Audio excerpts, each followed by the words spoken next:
President Trump is 76 years old.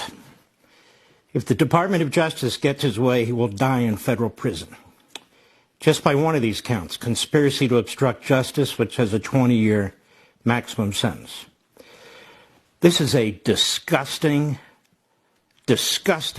mark on American history for the future to come by these bandits in the White House, by the Democrat Party that don't play fair anymore. They don't want to just win elections. They want to take control of this country. They want one-party rule. And they have used the Department of Justice and the FBI to get what they want. Merrick Garland is a mob lawyer. That's what he is. Jack Reed is a rogue Soviet-style prosecutor. The Presidential Records Act is not a criminal statute, and it was never intended to be. The Espionage Act of 1917 was passed under Woodrow Wilson, another corrupt president. Woodrow Wilson used it to go after his adversaries, and they imprisoned 2,000 people. So I suppose over there at the Department of Injustice, and this clown prosecutor spent a lot of time at The Hague, they probably figured these laws could be used to try and entrap Trump. All these obstruction issues that they claim, where the former Attorney General, Bill Barr, comes up here and bloviates about it, and all the formers coming on talking about obstruction. They have them on obstruction. There'd be no obstruction issue of any kind, not even in anybody's imagination, had they not criminalized this case. This is a document case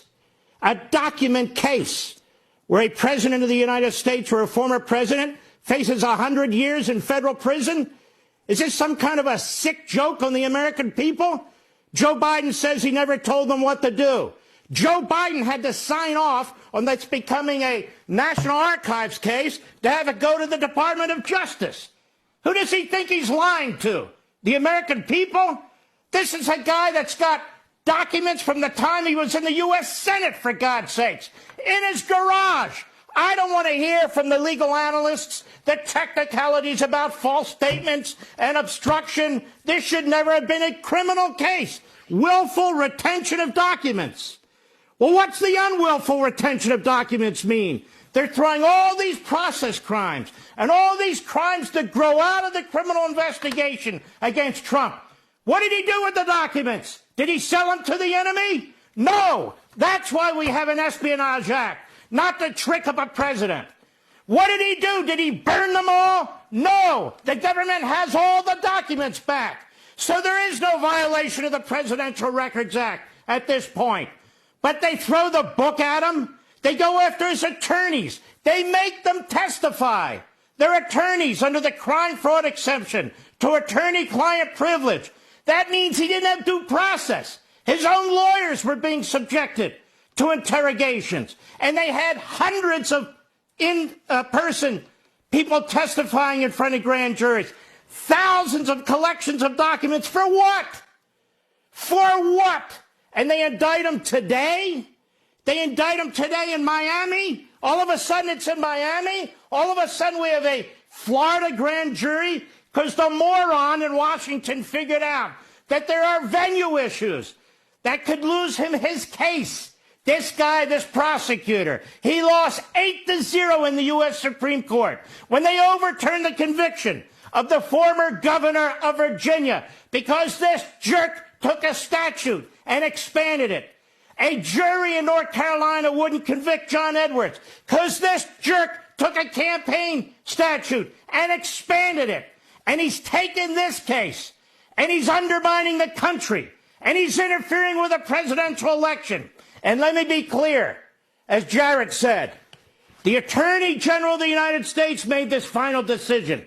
This is not the independent counsel statute. This is a special counsel appointed by the Attorney General under a Department of Justice regulation. This Attorney General, who pretends he's Helen Keller, he made the decision to indict the former president, and they made the decision to interfere in this election. You want to talk about an insurrection? This is an insurrection, and that's exactly what's going on here. Let me go on. Joe Biden is the crookedest crook that's ever been in the Oval Office. Everywhere we look, there's a predicate for a special counsel. They won't appoint a special counsel, even though it's compelled under the law in which they appointed this special counsel, and you're not supposed to appoint a special counsel against your political opponent. You're supposed to appoint one in the case of Biden. 20 shell corporations, $10 million coming from the communist Chinese military, spread out among the family, no businesses to support this. Endless meetings with Biden's, with Hunter Biden's business partners. Bob Alinsky, who ties Joe Biden to the crimes. Mr. Big, Mr. 10%. And what does Biden say? Well, then where's the money? He's asking us, come and catch me if you can.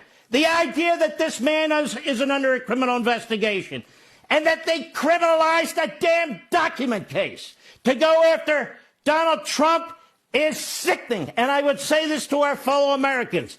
Don't be bamboozled by these cable channels and these fools who come on and tell you, well, he's not above the law. Are you kidding me?